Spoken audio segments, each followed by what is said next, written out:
She had always been quiet. In the small, sun-scorched town of Victorville, California, Maya Torres was known as the woman who kept to herself, the one who worked double shifts at the local diner and never spoke about her past. To the regulars who ordered their black coffee and eggs over easy, she was just a face, polite, efficient, and invisible. They didn't see the way her eyes occasionally drifted to the sky, tracking the contrails of jets from the nearby Air Force base with a look that was far away and deeply personal. Her apartment was Spartan, devoid of personal touches, except for a single framed photograph on her nightstand. A younger Maya in a flight suit, standing in front of an F-22 Raptor, her arm around a crew chief. It was a life she had left behind, or so she thought. The diner's grease and the constant hum of conversation were her reality now, a self-imposed exile from a world of afterburners and G-forces. She had buried Captain Maya Torres, a former USAF fighter pilot with over 2,000 flight hours and top-secret clearances, so deep that even she sometimes forgot she had ever existed. But the sky never forgets its own. The crisis began with a low, guttural roar that wasn't thunder. It was a sound that vibrated in the bones, a sound Maya knew intimately. From the diner's window, she saw a column of black smoke rising from the direction of the municipal airport. Then came the sirens, a frantic, wailing chorus that sliced through the ordinary afternoon. On the small television mounted in the corner, a news anchor's panicked voice cut through the regular programming. A civilian experimental aircraft. A highly modified jet, once used for atmospheric research, had suffered a catastrophic dual-engine failure during a test flight. It was attempting an emergency landing, but its control systems were failing. The pilot, a celebrated but aging test pilot named Harrison Hatch Ford, was struggling to maintain altitude. The situation was dire. The plane, laden with fuel, was a potential fireball headed straight for the town's center. The local emergency services were scrambling, but they were out of their depth. They needed someone who understood the mechanics of flight, the physics of a stall, the language of a dying machine. They needed a pilot, and they needed one now. As the chaos unfolded, the diner's owner, a burly man named Sal, stood frozen by the radio and listening to the air traffic control chatter that had been patched through to the police scanner. "He's losing control surfaces. He's requesting immediate assistance, but there's no one at the tower who can talk him through this." A dispatcher's voice crackled with raw fear. The other customers whispered, their faces pale. Maya set down her coffee pot, the ceramic hitting the counter with a soft thud. A calm she hadn't felt in years settled over her. The noise of the diner faded, replaced by a dead silence in her mind where only the problem existed. A high-performance jet, failing systems, a populated area. Without a word, she walked behind the counter, pushed through the swinging kitchen doors, and out the back exit. Sal called after her, but she didn't stop. She ran. She ran not towards safety, but towards the source of the smoke, towards the small municipal airport that was now the epicenter of a potential catastrophe. Her legs pumped, her lungs burned, but her mind was already in the sky, calculating vectors, airspeed, and descent rates. The civilian in the apron was gone. In her place was Captain Torres, and she was going to work. The municipal airport was a scene of controlled panic. Fire trucks were positioned haphazardly, their crews staring helplessly at the sky. A small crowd of onlookers had gathered behind a chain-link fence, their phones held aloft, recording the impending disaster. The control tower was a hive of frantic activity. Inside, a single, overworked air traffic controller, a young man named David, was desperately trying to keep his voice steady as he talked to the stricken pilot. "Mayday! Mayday! This is experimental November 279er. I have a complete hydraulic failure. I have no aileron, no elevator authority. I'm flying on throttle alone. I can't steer. I'm coming down over the town." Hatch Ford's voice was strained, laced with the terror of a man facing the inevitable. David's eyes were wide. He was trained for commercial airliners, not for this. He didn't know the aircraft's systems, its quirks, its limits. He was about to witness a disaster. The door to the tower slammed open and everyone turned. A woman in a diner uniform, her face streaked with sweat and her eyes blazing with an unnerving focus, stood there. "Get me on that frequency," Maya said. It wasn't a request. It was a command. The airport manager started to object, to ask who she was, but one look at her silenced him. David, desperate for any help, just pointed to the headset. "This is ground control. IN 279, do you copy?" David's voice trembled. A crackle of static, then Hatch's panicked reply. "I copy! I'm at 3,000 feet, descending! I can't pull up! The stick is dead weight!" The room held its breath. Maya leaned over David's shoulder, her voice low and clear as she spoke into his microphone. "N279, this is Advisor. I need you to listen to me. Forget the stick. We're going to fly this thing with the throttles. Do you understand? Throttle only." There was a pause, a moment of pure silence. Then a new voice, confused and desperate. "Who is this? I need a pilot, not a flight instructor." Maya's voice didn't waver. "You have one. Captain Maya Torres, USAF, retired. I've got over 1,000 hours in high-performance aircraft. Now listen to me. We're going to save this, but you have to do exactly what I say. No questions." "Well, we don't have time." In the cockpit, Hatch Ford, a man who had been flying since before Maya was born, felt a jolt of something he hadn't felt in years. Hope. He didn't know who this woman was, but the authority in her voice was undeniable. It was the voice of someone who had been to the edge and back. He took a deep breath, his white-knuckled grip on the useless stick relaxing just slightly. "Okay, Captain," he said, his voice steadier. "I'm listening." The next few minutes were a master class in aerial improvisation, a deadly dance between a crippled machine and a pilot on the ground. The F-22 Raptor, the jet Maya had once flown, was a fly-by-wire marvel, a computer that translated pilot inputs into control surface movements. The aircraft Hatch was flying was its opposite, a raw, powerful beast where the pilot was the only computer. "Okay, Hatch," Maya began, her eyes closed, visualizing the plane's position based on David's radar screen and Hatch's fragmented reports. "We're going to use differential thrust. To turn left, you're going to advance the left throttle and retard the right. It's going to be sluggish and ugly, but it will give you yaw. We need to get you away from the town. I need a 10-degree left bank now." In the cockpit, Hatch moved the throttles.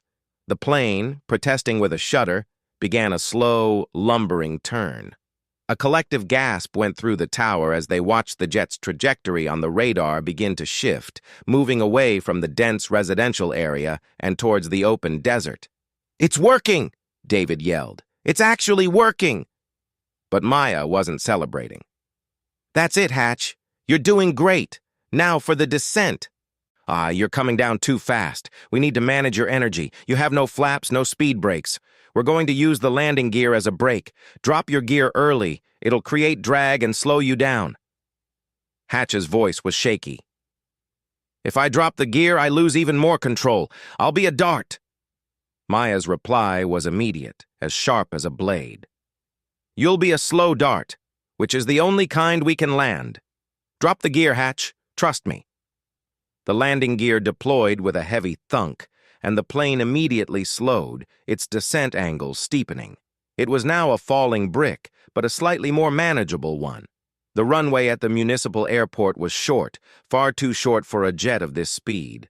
A normal landing was impossible. They were going to have to finesse it, to squeeze every ounce of performance out of the damaged machine. The town below was now a patchwork of rooftops and streets. Sirens wailed, but they seemed distant, a problem for another world. Maya's world had shrunk to the size of that cockpit. Okay, Hatch. The approach is going to be steep. We're going to come in high and fast, then use a power-on stall to drop it onto the numbers. When I say cut, you cut both throttles to idle and hold on. The moment you touch down, you get on the brakes. Don't even think. Just stomp on them. Hatch could see the runway, a thin strip of asphalt in the desert, rushing up to meet him. It looked impossibly small. "This is crazy," he muttered. "I know," Maya said softly, just for him. "But crazy is what we do. Now line it up. You're 50 feet high. Power off, now." The silence in the tower was absolute. On the radar screen, and the blip representing N279 was descending at an alarming rate. Then, over the radio, they heard the scream of engines going to idle, followed by the terrifying screech of rubber meeting asphalt far too fast. There was a massive cloud of blue smoke, the sound of a tortured landing gear, and then nothing. For a long, agonizing moment, no one moved. Then a shaky voice came over the radio. "I'm down! I'm down!" The tower erupted. David let out a whoop. The airport manager slumped into a chair, and the firefighters standing by punched the air. But Maya just slowly removed the headset and placed it on the console. The adrenaline that had been fueling her drained away, leaving her exhausted and trembling. She looked at her hands, the hands that had just guided a man to safety from 40,000 feet away. They were the same hands that had served coffee just an hour ago. She turned to leave, to disappear back into the anonymity she had crafted for herself. But the airport manager, a stout man with a red face, blocked the door. "Just a minute," he said, his voice filled with awe and confusion. "Who the hell are you?" The aftermath was a whirlwind that Maya could not escape. The local news, which had been poised to report a tragedy, instead had a miracle on their hands. The story of the mysterious woman in the diner uniform who had talked down a dying plane spread like wildfire. Reporters descended on Victorville, camping outside the diner, shoving microphones into the faces of bewildered patrons. "She just got on the radio and did it," Sal kept repeating, shaking his head in disbelief. "I've known her for 2 years, and then I never knew she could fly a kite, let alone a jet." Hatch Ford, after being checked out by paramedics and declared physically unharmed but emotionally shaken, was the first to find her. He tracked her to her small apartment. When she opened the door, he stood there, a legendary pilot, looking at her with an expression of profound gratitude and respect. "Captain Torres," he said, his voice thick, "I owe you my life." Maya just shook her head. "You did the flying, Hatch. I just talked." But he wouldn't have it. "You gave me a plan when I had none. You gave me hope when I had only fear. That's more than talking." The story, however, had a second act that no one saw coming. The military, specifically the Air Force, took notice. The incident, and the name Maya Torres, pinged on their radar. A routine check of her credentials revealed a classified file that was far more extensive than just being a former pilot. Days later, a sleek black staff car pulled up outside the diner. 2 officers in crisp uniforms, a colonel and a general, walked in. The diner fell silent. The general, a severe-looking woman with silver hair, approached the counter where Maya was silently wiping it down. "Captain Torres," she said, her voice formal but with a hint of warmth. "I'm General Evans. We need to talk." They sat in a corner booth, the other patrons stealing glances. The general explained that the Air Force was facing a critical shortage of experienced instructors for a new, highly experimental combat drone program. These weren't your average remote-controlled planes, they were AI-assisted. And autonomous fighters that required pilots who understood not just how to fly, but how to think several moves ahead, how to handle split-second decisions in life-or-death scenarios. They needed the best of the best, the pilots with the right stuff. They had reviewed the audio of the incident, the calm, the precision, the improvisation. It was exactly what they were looking for. They weren't just offering her a job, They were asking her to come back, to serve her country in a new and vital way. For Maya, it was a crossroads. The quiet life, the anonymity. It had been a salve for a wound she never spoke of. The file the general now held contained the reason she had left, the fatal training accident years ago, where she had lost her wingman, her best friend, the guilt, the soul-searching, and the decision that she could never trust herself with another life again. It was all there in black and white. But as she listened to the general, she thought of Hatch's face when he had thanked her. She had saved a life. She hadn't taken one. Perhaps that was the difference. Perhaps her skill, her knowledge, wasn't a burden to be hidden, but a gift to be used. She looked out the diner window at the clear blue sky. It wasn't her enemy. It was her home. She turned back to the general, her decision made. She didn't say yes with a shout of joy, but with a simple, quiet nod. When do I start? The final part of the story wasn't about the crisis, but about the quiet aftermath and the new beginning. Maya didn't become a media celebrity. She gave one brief, polite interview where she deflected all praise to Hatch and the ground crew, and then she vanished from the headlines. But she didn't vanish from Victorville entirely. She gave Sal a month's notice, and on her last day, the entire diner threw her a surprise party.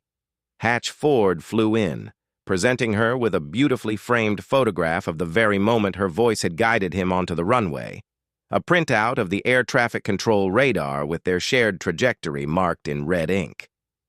"A souvenir," he said with a wink, "from your first flight in a few years." Maya's new role was at a classified facility in the Nevada desert, a place as far removed from the greasy spoons of Victorville as one could imagine. She stood in a dark, cool room, surrounded by banks of screens. Before her was the virtual cockpit of the XQ-67A, an experimental combat drone. On the screen, she could see the desert below. It streamed live from the aircraft's sensors. It was flying a simulated combat mission. A warning tone sounded. An enemy bogey on her 6. In the old days, she would have felt the G-forces, heard the scream of the engine. Now, it was all in her mind, a pure, intellectual battle. She reacted instantly, her fingers dancing across the controls, executing a defensive maneuver she had conceived of years ago but never had the chance to test. The drone responded perfectly, evading the threat and repositioning for a counterattack. A voice came over her headset. "Nice flying, Captain. That was a move we haven't seen before." A small smile played on Maya's lips. She wasn't just teaching the drones. She was teaching the next generation of pilots who would fly them from the ground. Her legacy wouldn't be written in the sky, but in the code and the tactics she was helping to create. She had come full circle. The woman they had no idea was a pro, the one who had been pulled from obscurity by a crisis, was now helping to build the future of aerial combat. And in the quiet moments between missions, she would sometimes look out at the vast Nevada sky, the same sky she had once flown through, and she knew she was exactly where she was supposed to be. The crisis had pulled her back into the cockpit, but it was her own spirit that had kept her there.